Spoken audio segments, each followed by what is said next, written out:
Good morning. You can't spell funeral without fun.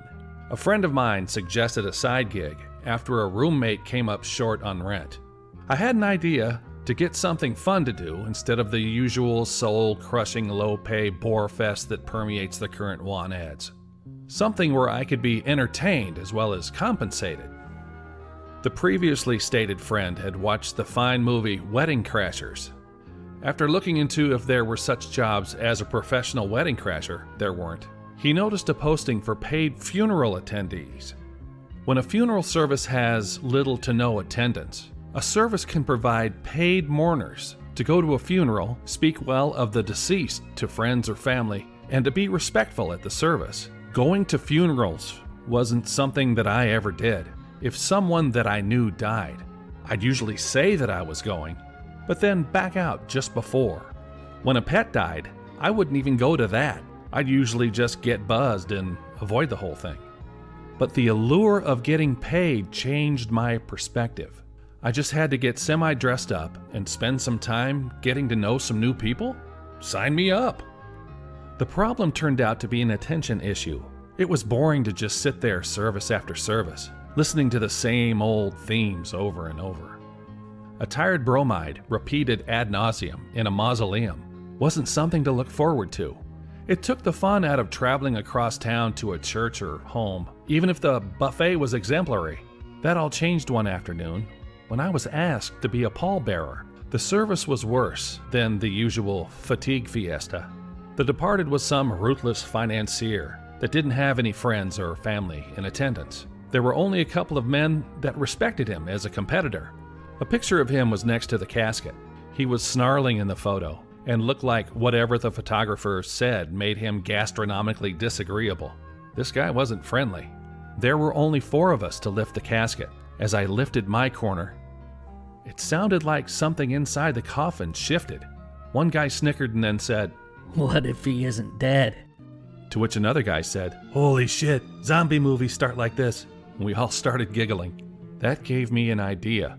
Why do funerals have to be so somber? They say it's a celebration of life, so how about the living celebrating? Not everyone at a service is there to be glum. Is everyone at a wedding getting married? No.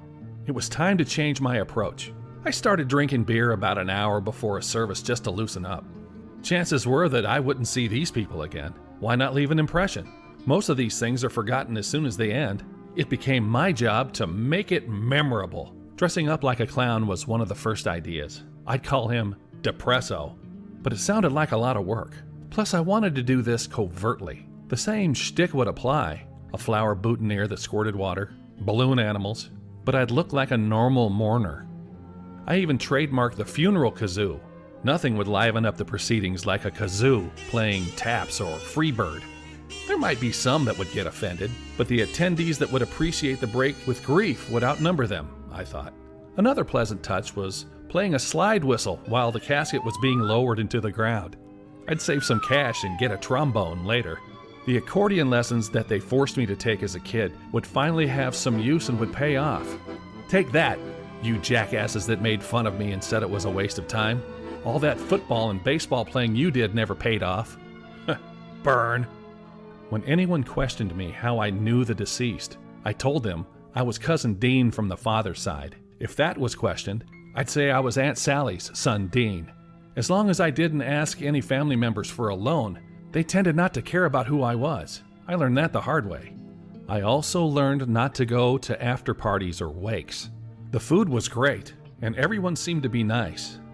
But at most of them, there's an uncle that demands that you drink whatever he offers you. If you don't, some family members get suspicious and start questioning, and that adds up real quick. It ends up with you waking up in unfamiliar surroundings, like a strange house or a car wearing yours or someone else's clothes.